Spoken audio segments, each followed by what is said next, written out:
इस भैया बहू से मान जाहो आ कबले तू रहो कुंवारे हो आहे आ दू गो बारी सतैया अभी मान जाइए और ज्यादा देर मत कीजिए। दू को तैयार है, अंदर अंदर कितना तैयार होगा ये कोई नहीं जानता है। करबो ये भैया सदी या बियाहवा रे सदी या बियाहवा हो कि जिंदगी भर रहब कुमार। गाना सुनला के बाद असर होई मनीष भैया अब सोचिए कि हाँ अब शादी कर लेवे के चाहिए, अब कर लेवे के चाहिए। भैया कल बियाह भैया कल अब ऐसा नहीं दिन फेरू। पूजा पांडे हो चाहे पलक राज हो, ये लोग गाना गावत लो, पत्रकार के कहीं ना कहीं मनीष भैया के बदनाम करता लो। हाँ ये लोग बदनाम करता कैसे कि शब्द जन बोलता भातार। अब पूजा पांडे भी तैयार है, पलक राज भी तैयार है। ए भैया आज जल्दी से अब पोल खोली, अब कौना बात के इंतजार है। आप देख रहे हैं भोजपुरिया बिहार, रखे हर खबर पे नजर।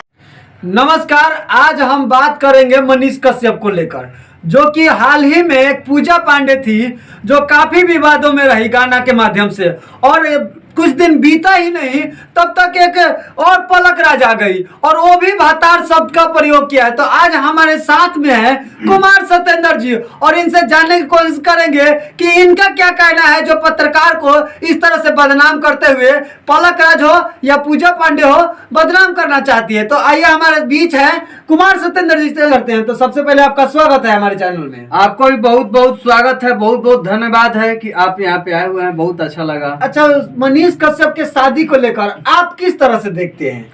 ना तो सही बात है, मनीष भैया को मान लीजिए कि शादी कर ही लेना चाहिए, कर लेना चाहिए। अभी तो दुइयो को लड़की सामने है, भितरिया कितना लड़की अभी कितना उनको चाहती है। अच्छा, एक और चीज है, मान लीजिए अभी पूजा पांडे हुई थी तो कह रही थी भातार बना लेंगे, ये बना लेंगे, वो बना लेंगे, तो काफी विवादों में रही और एक बीता ही नहीं तब तक एक पलक राज आ गए। तो इनको किस तरह से देखते हैं? अब ये नहीं समझ में आ रहा है कि अब इनको क्या मनीष भैया बोलेंगे। उसको तो बोले थे कि दिल में छेद है। अच्छा, हाँ तो दिल में छेद है तो चलिए शादी नहीं कर सकते हैं, ठीक है। वो टीआरपी के लिए की चाहे जो भी की, और ये भी जो कर रही है अब ये हमको पता नहीं कि टीआरपी के लिए कर रही है कि किस लिए कर रही है, लेकिन मनीष भैया पे हम कुछ गाना तैयार किए हुए हैं। अच्छा, आज जो भी बोलेंगे आज गाना के माध्यम से ही सुनाएंगे। तो चलिए भैया, आज सत्येंद्र जी गाना के माध्यम से आपको कुछ मनोरंजन कराएंगे और मनीष कश्यप के लेकर काफी इन्होंने गाना भी तैयार किया है, तो इनसे आज सुनेंगे। और अब देखिए गाना हम कुछ तैयार किए हैं, सुनिएगा तो हो सकता है कि आप लोग कितना लोग को बुरा लगेगा, कितना लोगों को अच्छा लगेगा, लेकिन जो सुनाएंगे बढ़िया ही सुनाएंगे। कैसे है गाना? कैसे है? हो अरे मान जा मनीष भैया ओ बहू से मान जाहो, अब मान जा मनीष भैया ओ बहू से मान जाहो आ कबले तू रहो कुंवारे हो आहे आ दू गो बारी सतैयारे हो। औतने ना है अब फैसलों के बाटे इंतजार हो। अच्छा, मान जा मनीष भैया बहू से मान जाहो। मान लीजिए कि एगो हम ही थोड़े हैं, कितना फैंस लोग अभी इंतजार कर रहा है कि मनीष भैया कब शादी करेंगे, कब शादी करेंगे। मनीष भैया अगर आपके पास यह वीडियो जाता है तो सत्येंद्र जी के आपके दुखों को इस पन्ने पे बयां किए हैं और अपने आवाज के माध्यम से आप तक पहुंचाना चाहते हैं कि आप भी मान जाइए और ज्यादा देर मत कीजिए। दू को तैयार है, अंदर अंदर कितना तैयार होगा ये कोई नहीं जानता है। हाँ अभी तो अंदर में कितना लड़की उनको चाहती है हम जानते हैं, बहुत लड़की उनको चाहती है, क्योंकि अच्छा। भाई सन ऑफ बिहार है और जानते हैं कि जहाँ भी जाते हैं डट जाते हैं। अच्छा, कुछ और भी लिखे और भी तैयार किए हुए हैं। अच्छा, अरे कहियाल करबो ये भैया सदी या बियाहवा रे सदी या बियाहवा हो कि जिंदगी भर रहब कुंवार नु हो राम, कि आहो रामा, कि जिंदगी भर रहब कुंवार नु हो राम। अरे कोहियाल करबो ये भैया सदी या बियाहवा, रे सदी या बियाहवा हो, कि जिंदगी भर रहब कुंवार नु हो राम। वाह, आपके तो आवाज में जो दर्द है वो शायद मैं दूसरे और के भाई दर्द- सब गाना सुनला के बाद असर होई या मनीष भैया अब सोचिए कि हाँ अब शादी कर लेवे के चाहिए। अब कर लेवे के चाहिए। मान लीजिए कि हम उनका छोट भाई हई, तो छोट भाई है तो छोट भाई अब इतना जब प्यार से सुनाई तो शादी तो करही के पड़ी। एगो हम ही थोड़े बनी, कितना ऐसा फैंस लोग बाजे चाहता है कि मनीष कश्यप जी जल्दी शादी करी। बहुत लोग ऐसा फैंस बा कि मनीष भैया के चाहता कि वहाँ के शादी हो जाओ और वह शादी भी कर ली। देखिए कितना, आज देखिए और ही एगो गाना अभी लिखे और भी तैयार है, देखिए कैसे हाँ। कैसे है। कैसे है।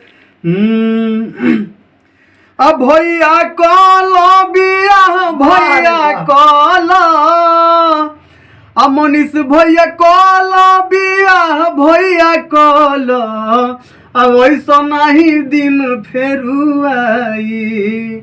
अब मनीष भैया कलो अरे वाह। बियाह अब फेरू नहीं ऐसन दिन आई।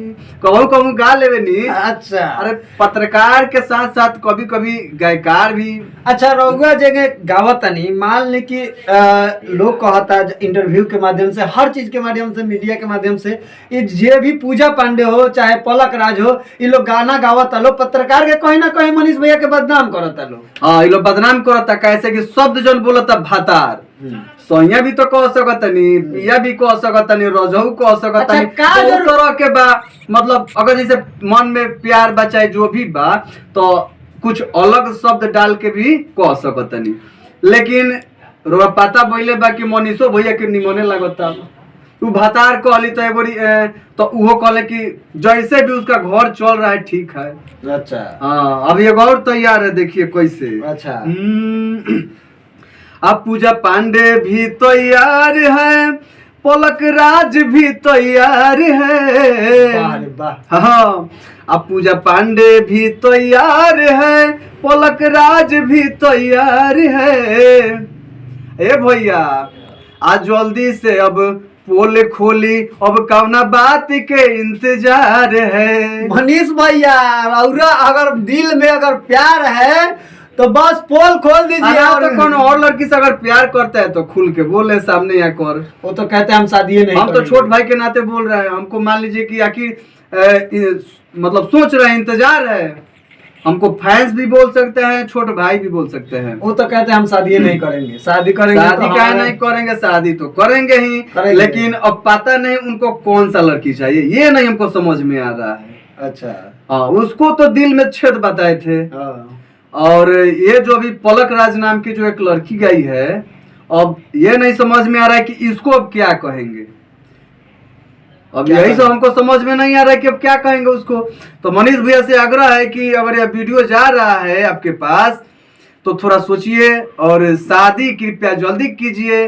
तो चलिए, हमारे बीच थे सत्येंद्र जी और मनीष भैया। अगर आपके पास यह वीडियो जाता है तो इस वीडियो पे सोच विचार और गौर जरूर कीजिएगा, और अगर आपके मन में जो भी हो तो दुनिया के बीच जरूर रखिएगा।